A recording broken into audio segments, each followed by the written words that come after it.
피조물 중에서 인간이 아니면 살아남을 수 없는 동물이 있는데요. 그 동물이 어떤 동물인지 혹시 아세요? 사람이 아니면 살 수 없는, 멸종될 수밖에 없는 동물. 양입니다. 예. 그래서 우리를 양으로 많이 비유를 하잖아요. 양은 사람이 아니면 번식을 생명을 유지할 수가 없습니다. 가끔 인터넷에 몇 년 동안 털 깎지 않는 양 나온 거 있죠. 사람이 깎아줘야 돼요. 걔네들이 쥐 뜯겠습니까, 털을? 불가능한 일이죠. 그런 이유로 우리는 유진이 왔네. 네. 반가워요.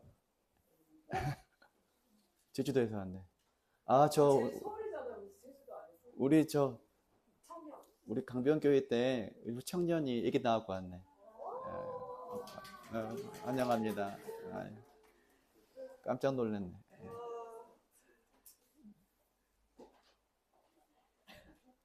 양의 특징 중에 하나가 고집이 그렇게 세답니다. 양은 힘도 없잖아요. 흔한 양은 염소는 뿔이 있어, 양은 뿔도 없지 않습니까? 고집이 어마어마해가지고 눈도 나빠요. 쉽게 말하면 머리도 안 좋고 실력도 없고 그런 거죠. 근데 고집은 엄청나게 셉니다. 그 양을 사람에게 비유를 했죠. 우리가 이렇잖아요. 나 신앙생활 오래 했는데 왜 이래요? 나는 이 정도면 잘 될 것 같은데 늘 왜 이렇습니까? 이 정도 치유받았으면 내 마음이 평안이 임하고 모든 사람을 품어줄 수 있어야 되는데 왜 여전히 교회만 오면 불편하죠? 그런 마음이 들지요. 제가 솔직히 말할게요. 그럴 때마다 우리는 이런 얘기를 들어요. 나 많이 변했는데. 여러분, 변했다는 것은요, 내가 말하는 것이 아니에요. 착각하지 마세요. 변했다는 것은 상대방이 알아줘야 변했다는 것입니다. 스스로 나 변해서 많이 알아? 여러분, 이제 포기합시다. 우리는 양 같을 뿐이 양은 아니잖아요. 그렇습니다. 왜 안 바뀌냐면 고집이 세서 그래요. 착각해서 그래요. 실은 마음이 안 바뀌어서 그러는 거예요. 이 철옹성 같은 내면의 고집, 이것을 우리는 내면의 신념이라고 말합니다. 이 신념이 쉽게 바뀌지가 않아요. 우리 하늘 공급하시며 살겠습니다 라고 고백하지만은 여러분, 그 고백이 능력이 있으려면은 어떻게 해야 될까요? 나 이제부터 하늘님의 공급하시고만 살아야지. 딱 마음을 먹었습니다. 그 다음 어떻게 해야 될까요? 필요 없어요. 백날 입으로 말해봤자. 그렇게 살아야 되는 거예요. 그것을 어려운 말로 살아내자라고 얘기를 하더라고요. 그래서 성도 여러분, 의지라는 것은 굉장히 중요합니다. 믿음 생활 의지하는 거예요. 의지. 근데 의지를 가지고 이 자리에 나오신 거죠. 쉽지 않잖아요. 정말 어려운 겁니다. 여러분들, 이 자체로 의지를 가지고 예배하러 오는 자들이 하는 말이 어떻게 말을 해야 되냐면 하나님의 은혜로 이 자리에 나오게 되었습니다. 이렇게 말하는 거예요. 똑같은 말입니다. 그러니까 정리 먼저 하고 말씀을 드리겠습니다. 하나님께서 힘을 주셔야만 우리는 살 수 있습니다. 그런데 그 힘을 느끼는 자는 내 의지로 행하는 자만이 그 힘을 느낄 수가 있어요. 쉽게 말합시다. 시험 공부를 합니다. 공부를 하는 자가 은혜로 성적을 받을 수가 있어요. 근데 진짜 믿는 자들은, 그 행하는 자들은 내가 열심히 했어라고 얘기하지 않아요. 하나님의 은혜로 열심히 했어라고 얘기를 하고, 그것이 내 입장에서는 의지로 은혜가 나타나는 것이고 하나님께서는 은혜로 우리에게 의지를 부어주시는 거예요. 이게 뭐냐면 이런 거죠. 이제 산수 한번 해보십시다. 나의 의지가 1, 하나님의 은혜가 1. 그러면 1 더하기 1은 뭐로 나올까요? 영적인 세계에서.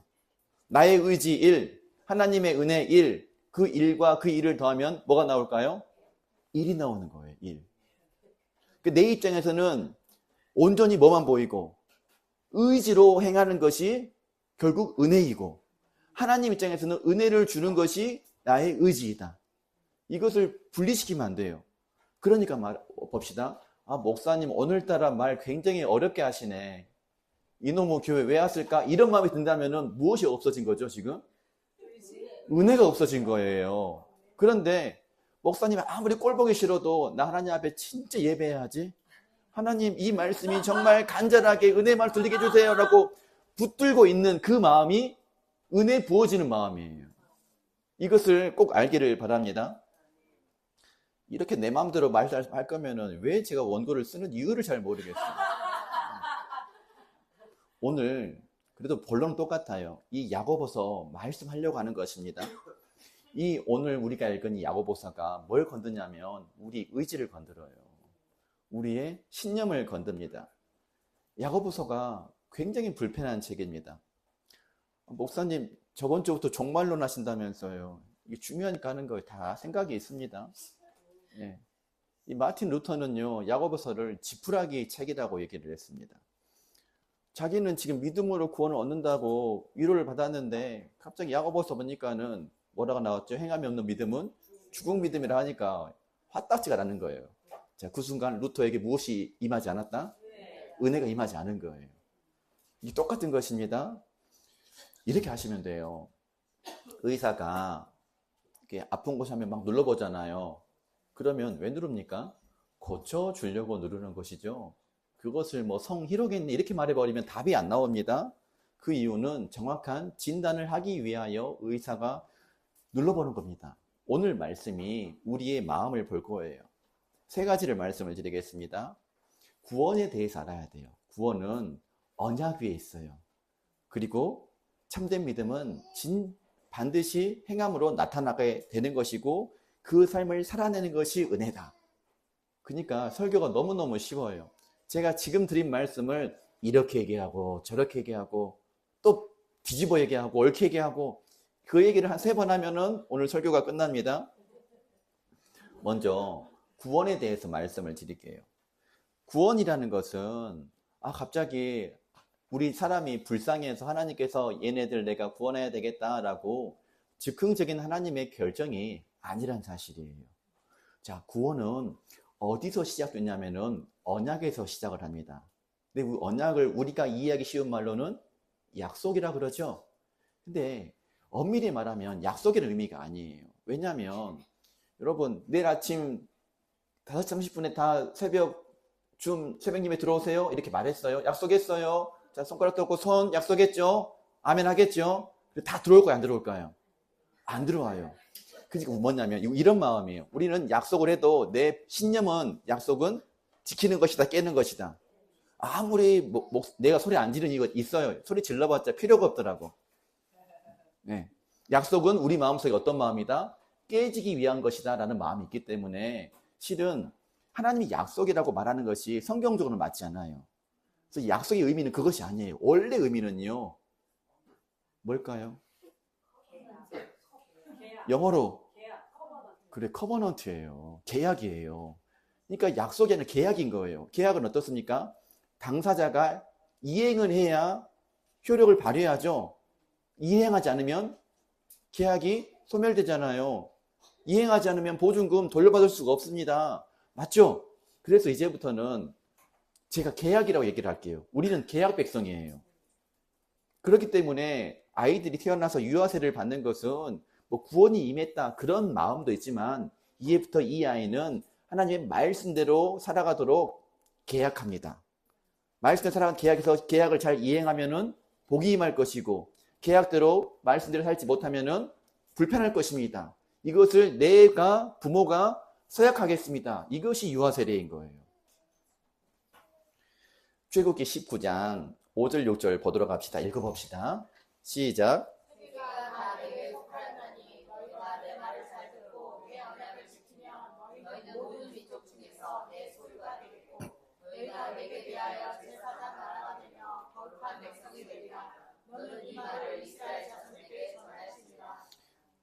많은 민족 중에서 하나님께서 이스라엘 민족을 택하신 이유는 하나예요. 내 언약을 지키기 위해서. 모든 민족들에게 너희만큼은 내 소유다. 하나님의 영광을 나타내도록 하기 위하여 내가 많은 민족 중에서 이스라엘 민족을 선택했다. 너희는 제사장 역할을 해야 되는 거야. 모든 민족 중에서 모범을 보여서 하나님을 알도록 하는 그런 본을 보여야만 이 민족이 내가 선택한 이유가 되는 거야. 그렇게 살지 못하면은 계약 위반이 되는 거예요. 그래서 저주가 임한 것이지요. 여러분, 약속이라고요? 계약이라고요? 계약이에요, 계약. 우리도 계약 민족이에요. 계약 백성이에요. 그래서 남들은 안 나와도 우리는 무엇을 해야 됩니까? 예배해야 계약을 지키는 거예요. 그래서 안 믿는 사람들 예배 안 와도 아무런 문제 안 되지. 우리는 예배 안 하면 계약을 깨는 것이기 때문에 불편할 수가 있는 것이죠. 불편합니까? 계약의 본질에 대해서 알아버렸죠. 이 언약의 구조, 계약의 구조를 알아야 되는데 이 관계 안에서 삶의 방식이 정해집니다. 그 언약을 우리는 계약이라고 말합니다. 다시 계약을 말씀을 드리면 계약은요, 주체자가 있습니다. 그리고 계약 당사자가 있고 계약 내용이 있고 계약 조건이 있고 또 무엇이 있습니까? 계약을 불이행하면 이런 손해를 가하겠다. 그게 다 적혀져 있잖아요. 그래서 우리 하다못해 돈 빌려주고 받을 때도 차용증 받지 않습니까? 없으면 기부하는 거예요. 사람은 약속을 지킨다 안 지킨다? 안 지킨다. 근데 뭘 보증을 하고 뭘 계약을 합니까? 약속을 합니까? 당연한 것이죠. 그런데 하나님과 백성 사람들이 이스라엘 민족이 계약을 맺었어요. 언약을 맺었는데 하나님이 약간 손해를 보셨어. 하나님은 계약하셨으니까 그 계약대로 잘 이루셨는데 어떻게 해요? 먹을 거 없으니까 하늘에서 만나도 주시고 바다로 막혔으니까 홍해도 갈라주시고 추워 죽으니까는 불기둥 만들어 주시고 얼어 죽으니까 구름기둥 만들어 주셨는데 이처럼 하나님은 한 번도 이 계약을 어긴 적이 없는데 이스라엘은 계약 지키는 것보다 안 지키는 것이 훨씬 더 많았습니다. 다른 말로 계약 불이행을 한 거예요. 그것도 습관적으로 계약을 불이행해요. 반복적으로 계약을 이행하지 않습니다. 그리고 구조적으로 계약을 깨버렸습니다. 그러니 어떻게 되겠습니까? 결과는 분명하죠. 바벨론의 포로가 된 것은 그들이 계약을 깼기 때문에 그런 거예요. 성전이 파괴가 된 것은 그들이 계약대로 살지 않았기 때문에 그런 것입니다. 이걸 통해 우리가 알 수 있는 것은 언약을 불이행하면 반드시 결과가 따른다는 사실을 아셔야 되는 거예요. 그러면 우리도 일종의 예배하는 것이 계약이죠. 맞습니까? 그 계약 지켰어요, 안 지켰어요? 지켰으니까는 상이 있을까, 없을까? 이걸 믿어야 된다고요. 이것은 교만한 마음이 아니라 계약 이행에 따른 결과예요. 괜찮아. 좀 목소리 다르니까 은혜스럽네. 괜찮아요. 이것을 우리가 알아야 되겠지요. 근데 계약 당사자가 계약을 지키지 않으니까 계약 주체자가 이 계약 다른 민족이랑 해야 되겠다 해서 옮겨진 것이 이방인에게 구원이 가버린 것입니다. 그럼에도 불구하고 하나님은 1차 계약자 이스라엘을 포기하지 않으셨어요. 단지 방향을 바꾸실 것이고 종말의 때가 오면은 1차 계약자랑 계약이 이루어질까요, 안 이루어질까요? 이것이 이스라엘의 회복이에요. 맞죠? 얼마나 대단하십니까? 우리 에베소서 2장 12절, 13절 읽읍시다. 시작.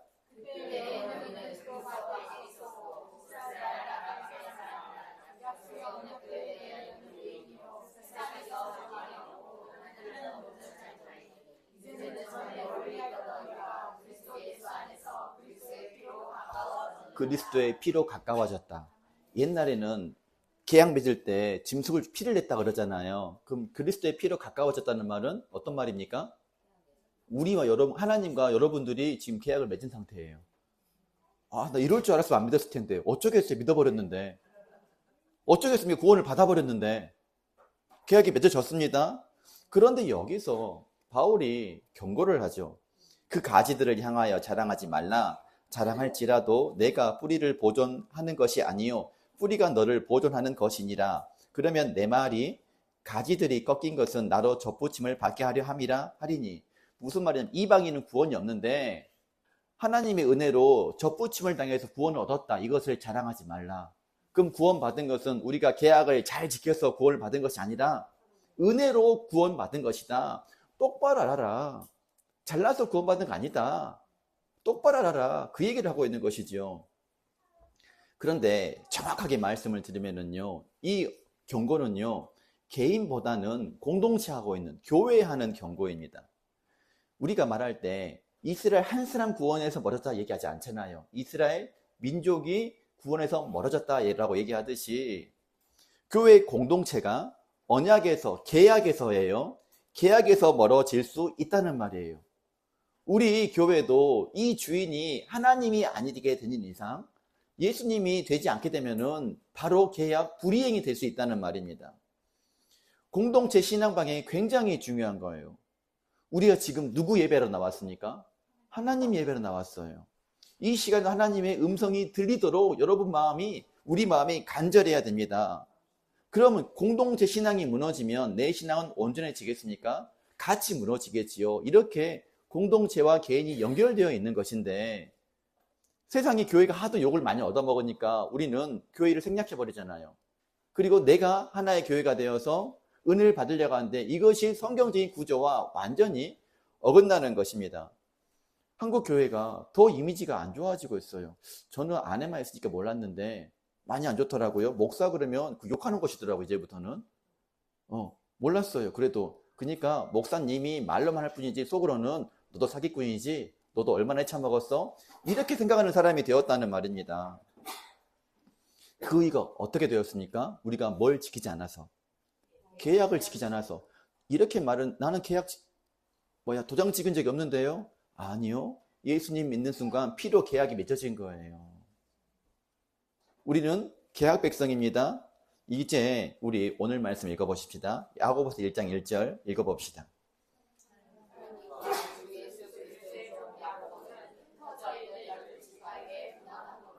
지금 이 야고보서 이 서신의 대상이 믿는 자입니까? 안 믿는 자입니까? 믿는 자한테 쓰고 있는 거예요. 그러니까 구원을 받은 자, 구원 받을 자.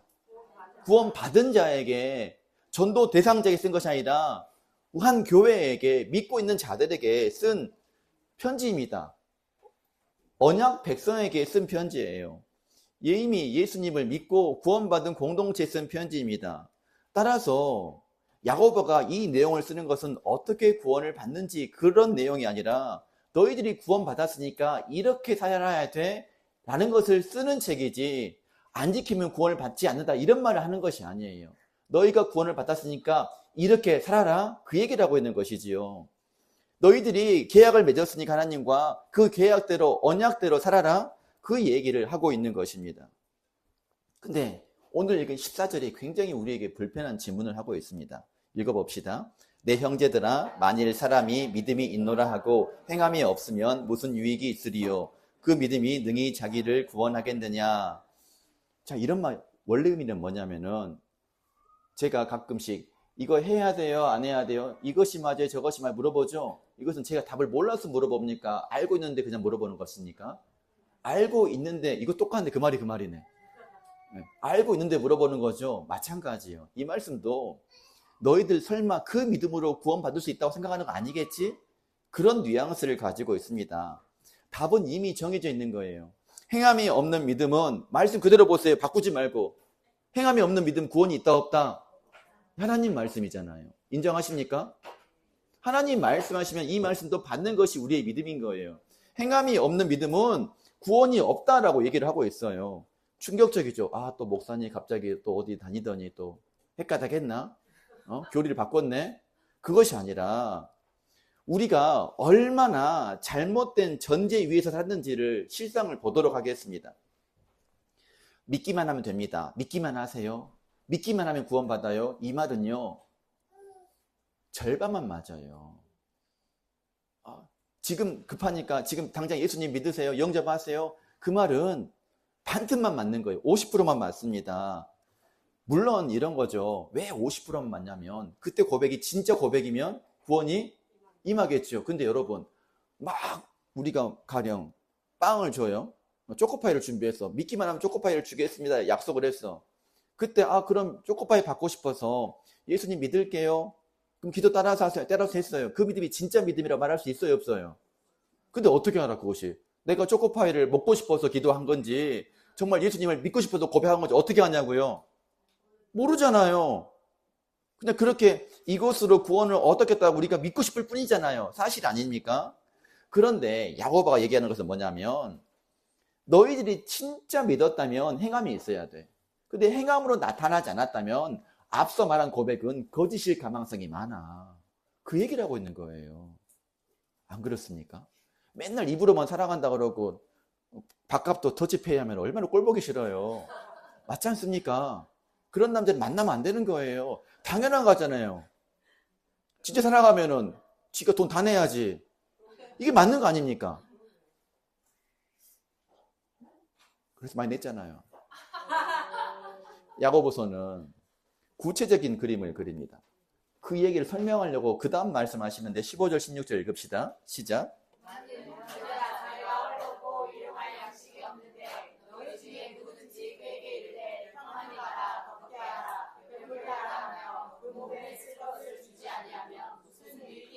굉장히 현실적인 말을 합니다. 추워서 입을 것이 없는 사람이 눈앞에 있습니다. 여러분 그럴 때요. 집에 가서 라면 끓여 먹으세요. 그러면 여러분 죽을 수도 있어요. 말 조심하셔야 돼요. 안 그렇습니까? 그런 사람한테는 여러분 뭐라도 갖다 주어야 그게 사랑 표현인 것이지요. 기도했습니다. 위로의 말도 했습니다. 그 다음 해야 될 일이 뭐 따뜻한 컵라면이라도 드려야 되는 거 아닌가요? 그게 맞죠? 그게 맞습니다. 이렇게 안 하는데 무슨 유익이 있어? 입으로만 살아가는데 무슨 유익이 있어? 그러지 않습니까? 그 맥락에서 나오는 말씀이 이와 같이 행함이 없는 믿음은 그 자체가 죽은 것이라. 이 말씀이 잘못된 교리예요? 이게 이단적인 교리입니까? 너무나 당연한 말 아닙니까? 히브리적 사고에서는요, 죽었다는 말은 뭐냐면 존재하지 않은 상태를 죽었다고 얘기하잖아요. 히브리 사람들은 이 죽었다는 얘기를 관계가 끊어지면 죽었다고 말을 합니다. 뭐냐면 백날 입으로 살아간다고 말해놓고선 김장했는데 김치 한 조각 안 갖다 줘. 그런 관계는 어떤 관계? 관계가 끊어진 관계죠. 어떤 관계? 죽은 관계란 말입니다. 그 죽은 거라 이 말입니다. 믿음이 있다고 말하면서 이웃을 향해서 조금만 나누질 않아요. 그런 것이 없다면은 그것은 이웃과의 관계도 끊어졌고 실은 하나님과의 관계도 끊어진 거다. 그 얘기를 하고 있는 것이죠. 얼마나 무섭습니까? 오늘 이 말씀이 하나님 말씀입니다. 그리고 18절에서 야고보는 반론자를 세웁니다. 자, 18절 말씀 같이 읽어보십시다. 시작. 어떤 사람은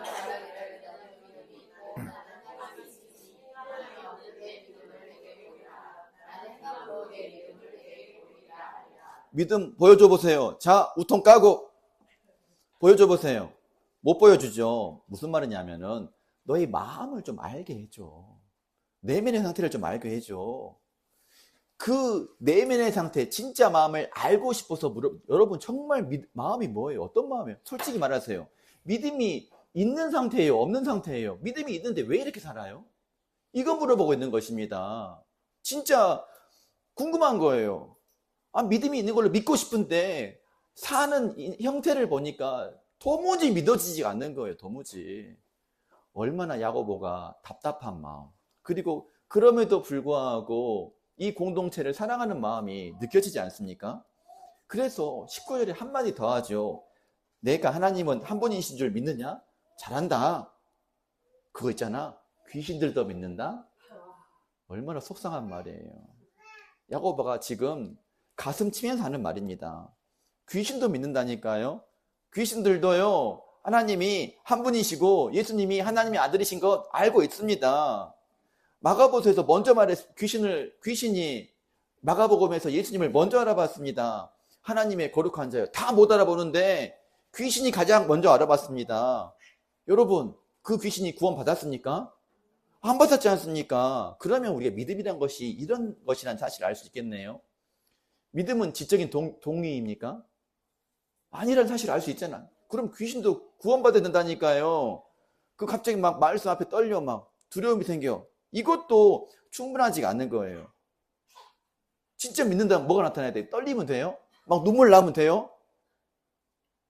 눈물 나면 구원 받습니까? 화내는 거 아니에요. 재밌어서 하는 얘기니까. 믿음의 행위가 따라야 된다고요. 그 행위로 믿음 있는 것을 알 수 있다는 말입니다. 이해됩니까? 그러고 난 다음에 야고보가 두 증인을 세웁니다. 첫 번째 증인이 아브라함이에요. 읽어봅시다. 시작. 우리 조상 아브라함이 그 아들 이삭을 제단에 바칠 때 행함으로 의롭다 하심을 받은 것이 아니냐. 내가 보거니와 믿음이 그의 행함과 함께 일하고 행함으로 믿음이 온전하게 되었느니라. 이에 성경에 이른바 아브라함이 하나님을 믿으니 이것을 의로 여기셨다는 말씀이 이루어졌고 그는 하나님의 벗이라 칭함을 받았나니. 하나님께서 아브라함을 의롭다고 말씀하신 장이 창세기 15장이에요. 그러니까 의롭다고 15장에서 구원을 받은 거죠. 그럼 이삭을 바친 장은 22장이에요. 그러면 이해되죠? 22장에서 이삭을 바쳤다고 구원을 받은 것이 아니라 이미 그 전에 뭐 했다? 구원을 받았다는 사실을 알 수가 있겠죠? 있습니다.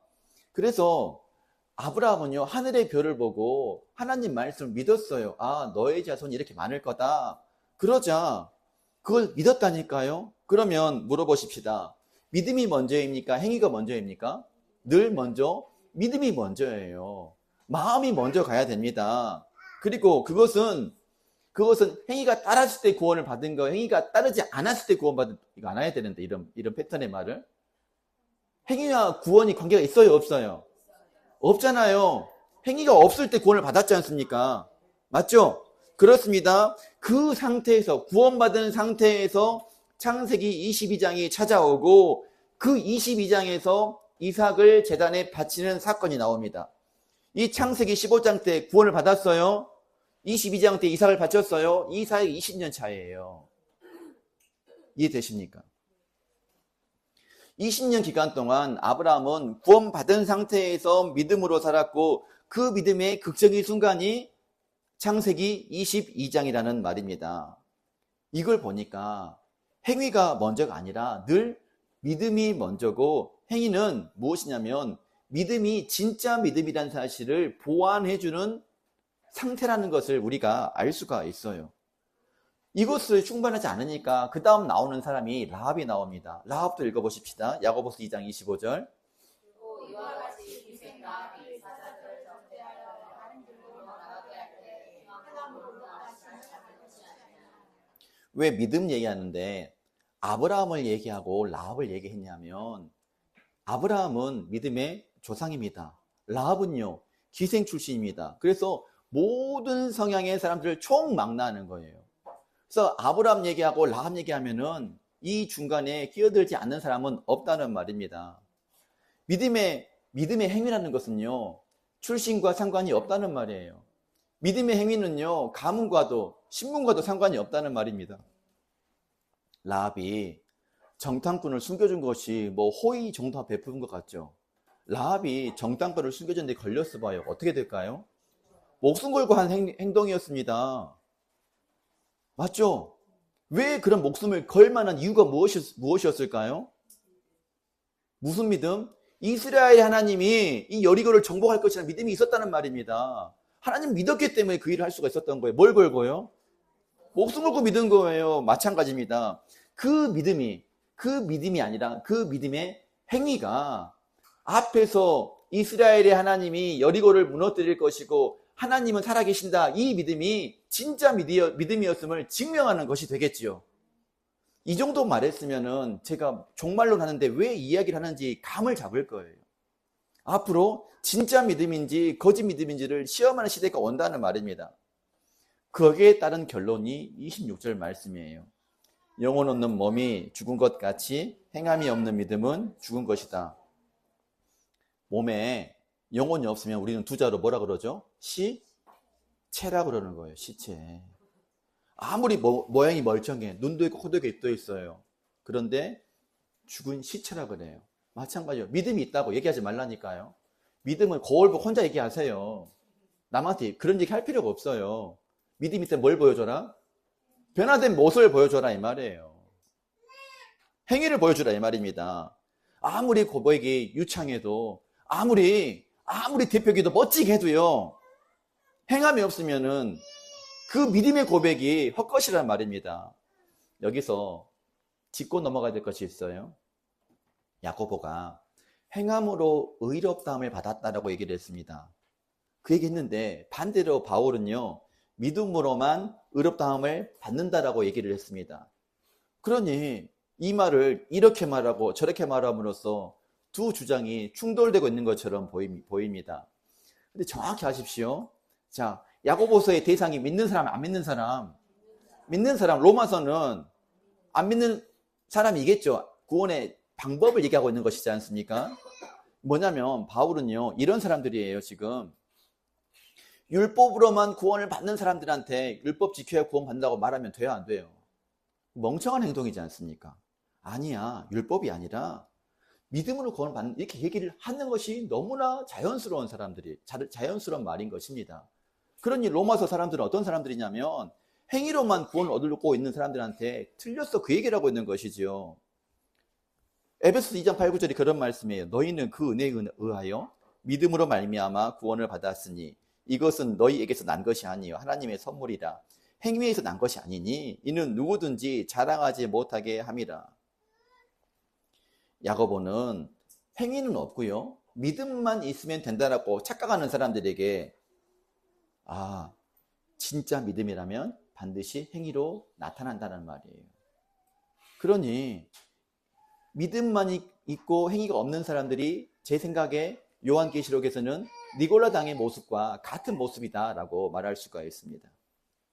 야고보는 행위 없이 믿음만 있으면 된다라고 착각하는 사람들에게 아니에요, 진짜 믿음이 있잖아요. 그러면 행위가 있어야 되잖아요. 여러분들 주위의 관계 사람들 한번 상상 한번 해보십시오. 믿음은 있는 척은 맨날 하고 다녀. 근데 삶은 똑같아. 솔직히 입이 간질간질거리죠.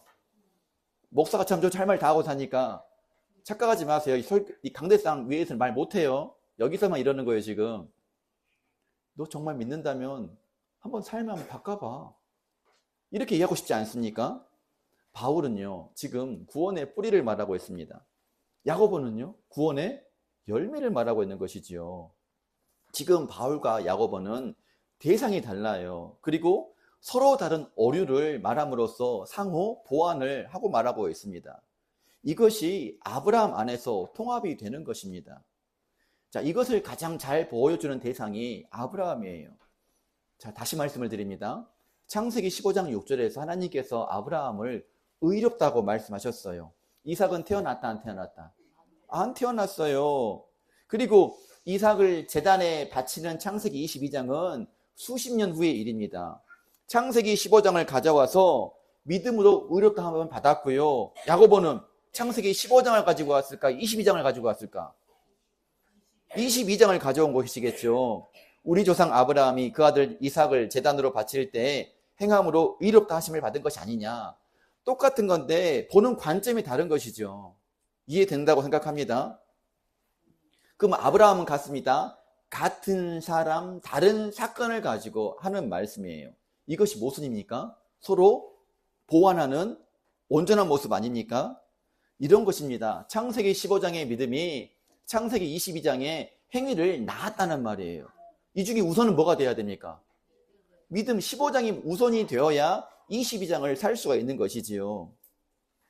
수년 동안 믿음으로 살아온 사람이 가장 어려운 때 가장 어려운 행위로 그 믿음을 드러냈으니까 너희도 그 안에 어딘가에 있으니까 너희도 똑같이 그 믿음대로 살아낼 수 있다. 포기하지 말아라. 그 이야기를 하고 있는 것이지요. 성경은 한 번도 바꿔본 적이 없어요. 믿음이 먼저입니다. 행위는요, 그 믿음이 진짜 믿음이라는 것을 증거하는 거예요. 아멘. 우리는 이렇게 살아야 돼요. 이렇게 살라고 배웠고 이걸 때문에 오늘 예배하고 있는 것입니다. 따라서 이 에베소서가 둘을 하나로 묶고 있습니다. 에베소 2장 10절 말씀 시작. 우리는 그가 만드신 바라 그리스도 예수 안에서 선한 일을 위하여 지으심을 받은 자니 이 일은 하나님이 전에 예비하사 우리로 그 가운데서 행하게 하려 하심이니라. 구원은 무엇으로 얻습니까? 믿음으로 얻습니다. 행위로 얻을 수 없습니다. 그런데 구원받은 사람은 이제부터 어떤 백성이 되었다? 언약 백성, 실질적인 말로 계약 이행 당사자가 되어버렸어요. 그래서 계약 이행 당사자는 선한 일을 해야 되는 거예요. 이것이 우리의 당연한 모습인 것입니다. 그래서 어제 왕의 제정씨 이런 얘기 하더라고요. OK 사역은 예배다고. OK 사역을 하지 않으면 믿음이 있는지 없는지 확인해 봐야 된다라고 까지 얘기를 했었습니다.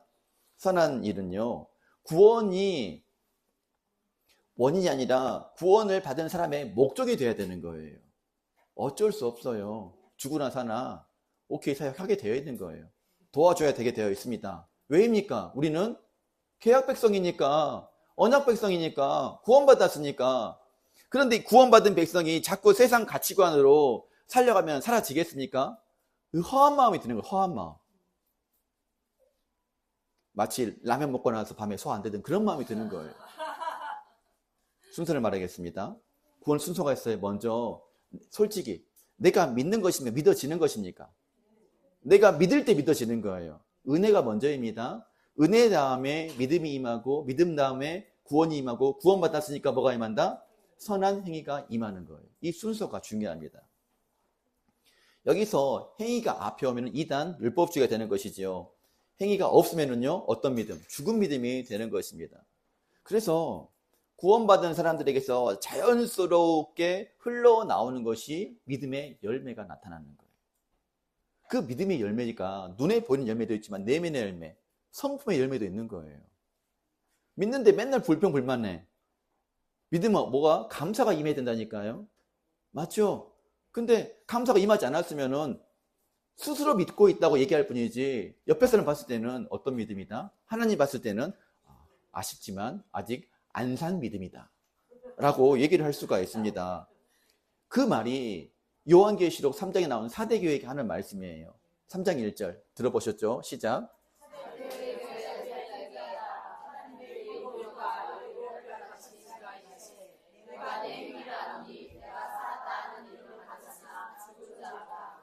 여담인데 7명 하니까 7분의 0이라는 뜻입니까? 7명 12번을 했어요. 이 설교. 성령님을 별명이 7명이라는 뜻이라고 했잖아요. 성령 한 분의 별명이 7명이라는 뜻, 별명을 가지고 있습니다. 교회를 이제 10년 다 넘었죠. 연차가 20년을 향해서 가고 있을 것입니다. 그런데 하나님 예수님 보시기에는 죽었다고 얘기를 하고 있어요. 왜 죽었다고 말합니까? 나 믿은 지 20년 됐는데요.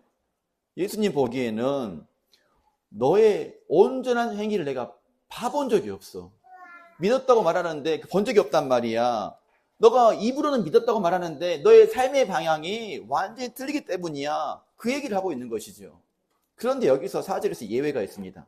자, 예배 한번 읽어보십시다. 4절 시작.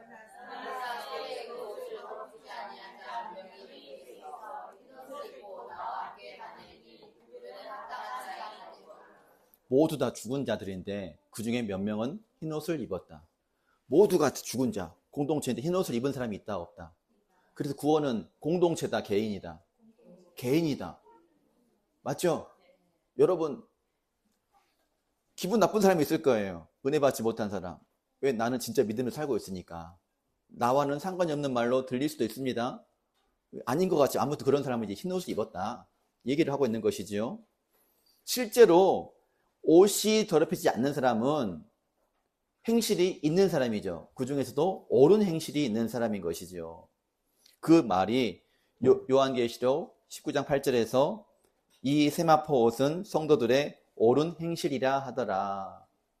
그러니까 지금 계시록은 너희들이 믿음이 있으면은 믿음을 한번 보여줘봐. 믿음대로 한번 살아봐. 그 얘기하고 있는 것이죠. 우리가 말씀을 배웠으면은, 성경적인 재정 원칙을 배웠으면은 그 재정 원칙도 한번 살아봐.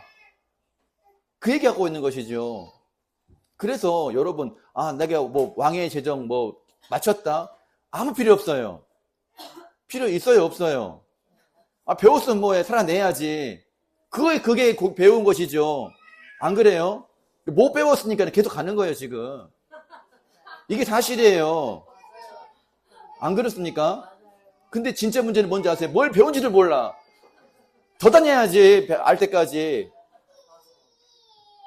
맞는 것 같네. 그래서 그 흰옷이라는 것은요, 그리스도의 의를 말합니다. 그리고 또 다른 의미가 있어요. 흰옷은 성도들의 행위를 말하고 있는 거예요. 이해되죠? 흰옷의 앞면에 보면은 그리스도의, 뒷면은 성도들의 행위를 합쳐서 흰옷이라고 말하는 것입니다. 왜 이것이 이렇게 통합되었을까요? 자, 우리가 구원받았을 때 전문 용어로 그리스도의 의가 전가되어서 칭의 받았다라고 얘기를 하죠. 그리고 그 의가 전가된 우리 삶에 나타나는 것이 성화라고 얘기를 합니다. 야고보가 말하는 행위가 바로 이거예요. 믿은 상황에서 나오는 성화. 이것을 예수님은 다 구원으로 말해요. 그래서 제가 이런 얘기 한 적이 있어요. 구원은 받았고, 받고 있으며 받을 것이다. 이 말은 합쳐서 칭의, 성화, 영화를 합쳐서 말하는 말이라고. 우리는 오늘도 구원 받아야 됩니다. 맞습니까? 틀립니까? 맞는 말이에요. 엄밀히 말하면 성화 되십시오. 그런 말이 되겠지요. 그리스도의 의로움 받은 사람은요, 이제 교회가 가장 편해야 돼. 맞아요. 예배가 가장 행복해야 돼요. 왜냐하면 그렇게 살도록 우리는 지음받았고 거기다가 계약까지 맺었기 때문에 그런 것입니다. 여기서 말씀을 조금 더 알고 가십시다. 5절에서 좀 희한한 말씀이 나와요. 3장 5절 시작.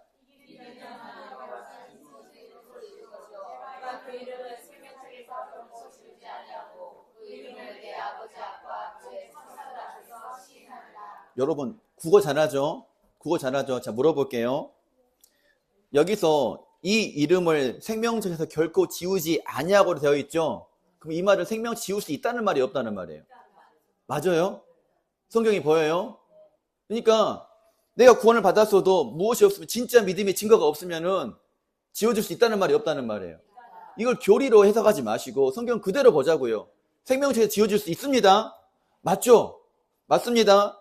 결코 지우지 아니하고는 이렇게 드릴 수도 있어요. 지워질 수 있는데, 보세요. 우리가 성경 요한계시록은 복의 말씀이라고 배웠죠.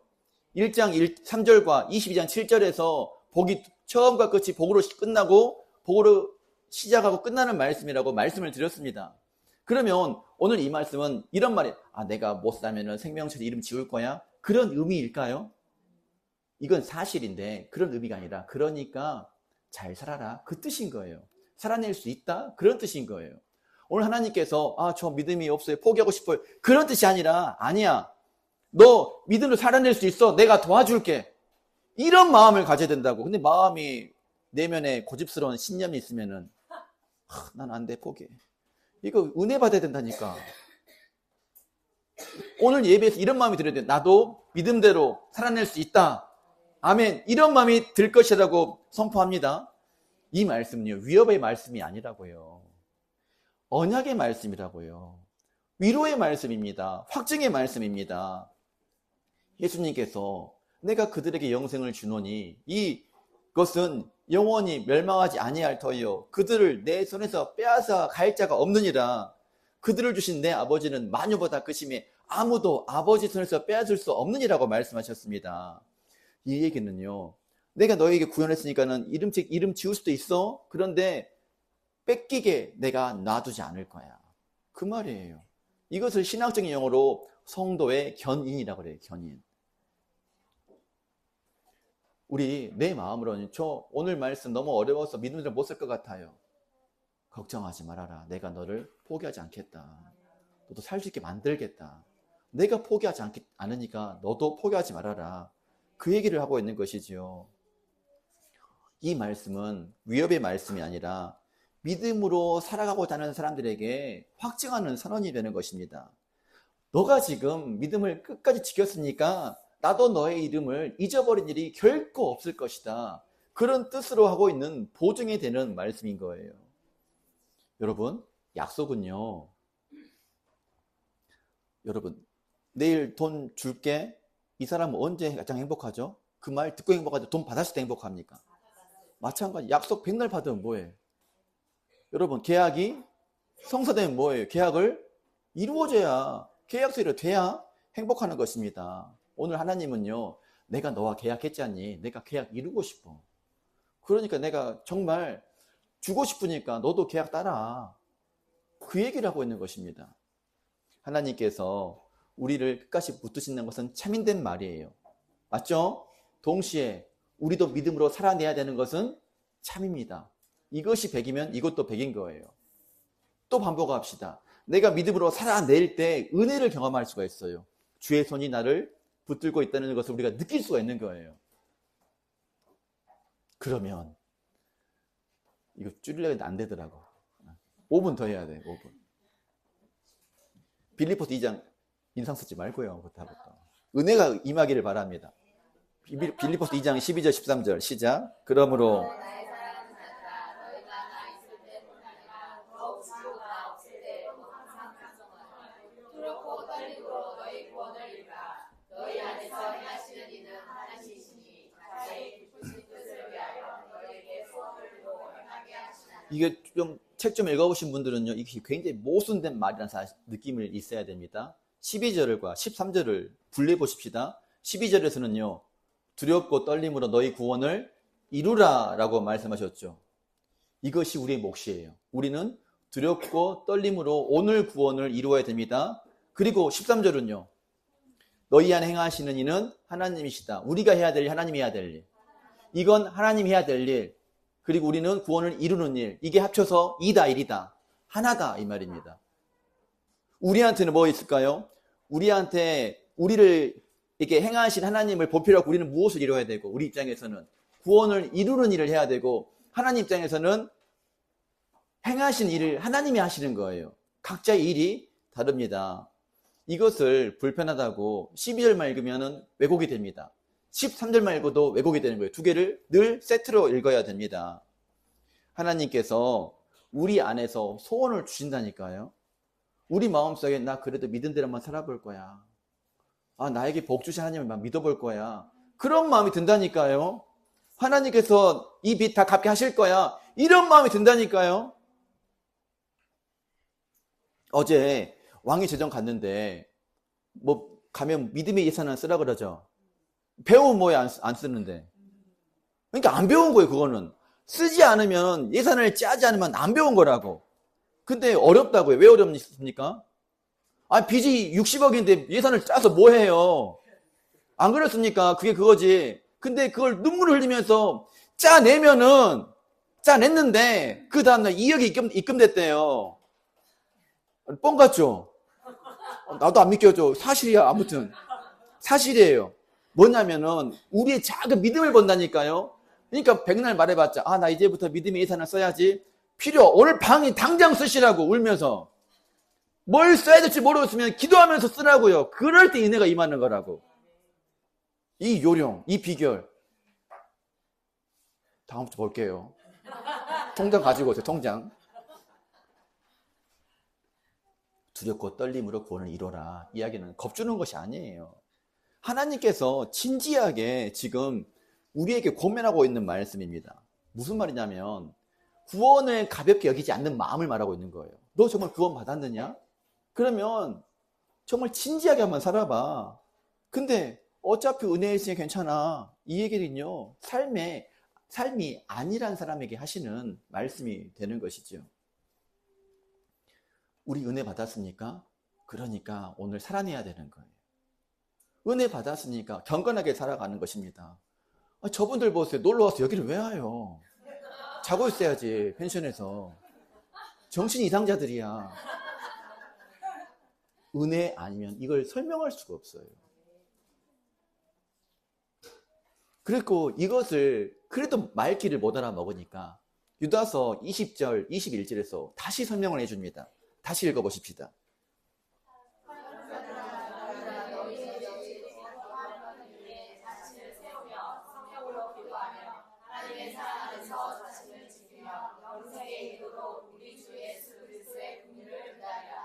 여기서 시제가 중요해요. 세우며, 기도하며, 지키며, 기다리라. 이것이요, 현재형이에요. 그러니까 어제 기다렸으면 오늘도 기다려야 되고, 어제 기도했으면 오늘도 기도해야 되고, 어제 세웠으면 오늘도 세워야 되는 것이죠. 여러분, 이것이 이기는 자의 삶이에요. 오늘 이겼다는 순간 우리는요, 그날 1시간 10분부터 넘어진다니까요. 진짜 그래요. 많이 봤잖아요. 예배 끝나고 싸우는 거. 우리가 그 정도 약하다니까요. 그러니까는 지금 이기지 말고 지금도 이겨야 되고 끝나고 나서도 이겨야 돼요. 그리고 월요일도 얘기해야 되고 화요일도 얘기해야 돼요. 수요일도 얘기해야 돼요. 그 믿음이 불가능하다니까요. 그러니까 그렇게 살려고 하면은 은혜가 부어진다. 우리 이 원리를 잊지 마십시다. 이래야 종말의 때를 살아갈 수가 있습니다. 마태복음 7장 21절에서 나더러 주여 주여 하는 자마다 다 천국에 들어갈 것이 아니요 다만 하나님이 하늘에 계신 아버지의 뜻대로 행하는 자라야 들어간다고 했습니다. 이것은 구원 받았네 못 받았네가 아니라 구원 받았으니까 뜻대로 행하는 것이 당연한 거야. 그 얘기를 하고 있는 것이지요. 자, 주여 주여 하는 자는 필요해요. 언제 필요합니까? 주여 주여는 예수님을 처음 믿을 때 필요해요. 맞죠? 좀 20년 지났죠? 10년 지났죠? 이제는 뭐 해야 됩니까? 주여 주여도 해야 되겠지만 아버지 뜻대로 행하는 자를 부르고 있는 거예요. 다 똑같은 말이에요. 시간과 관점의 차이일 뿐입니다. 오늘 성도님들께 한번 물어보고 싶습니다. 내 믿음 어디 있어요?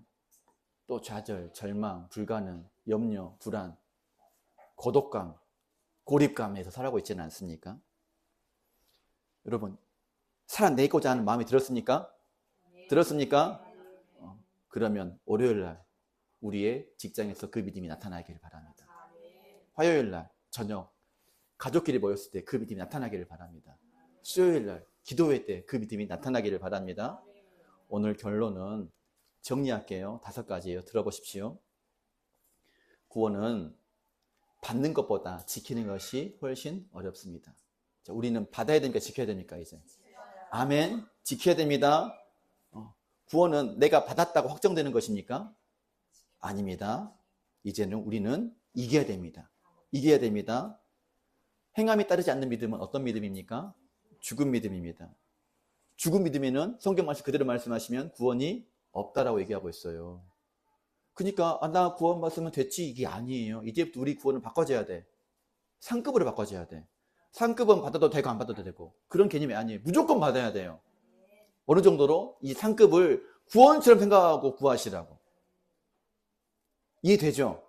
이해될 거라고 생각합니다. 야고보의 선언과 예수님의 경고, 이건 다 지금 현재 믿음이 있는 우리에게 하시는 말씀인 거예요. 구원은 믿음으로 받고 행위로 그 믿음을 온전하게 지켜낼 수가 있습니다. 이것이 곧 하나님께서 예수님께서 원하시는 신앙이에요. 오늘 이 예배 자리에 있는 여러분들에게 원하시는 신앙입니다.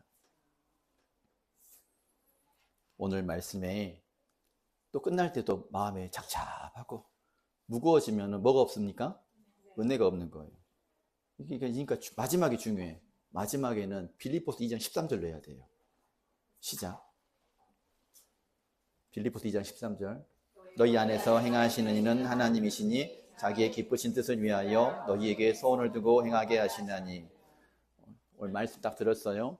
내 안에서 행하시는 이는 내가 아니에요. 나는 살아내지만은 살아낼 힘을 주신 분은 하나님이십니다. 소원 주시는 분 하나님이세요. 갑자기 내 인생에도 빚값 완전 청산할 시대가 오지 않을까? 소망이 들었습니까? 그것을 하나님 주신 마음이라고요.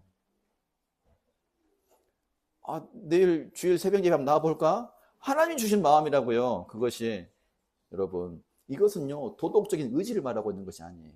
은혜 받은 자에게 주시는 마음입니다. 하나님께서 약속하셨습니다. 이기는 자는 내가 그 이름을 생명책에서 결코 지우지 아니하리라. 이 말은 이겨야 되겠다 그런 말이 아니라 다시 말씀드릴게요. 어떤 경우에도 내가 너를 포기한 일은 없을 거야. 그 말입니다. 오늘 힘들죠? 힘들어도 다시 한번 혀 깨물고 웃어봅시다. 반갑습니다 하면서 웃어보십시다. 힘든데 기를 쓰고 용서하십시다. 기를 쓰고 믿으십시다. 그 모습이 증거예요. 내 믿음이 진짜 믿음이라는 증거입니다. 기도하겠습니다.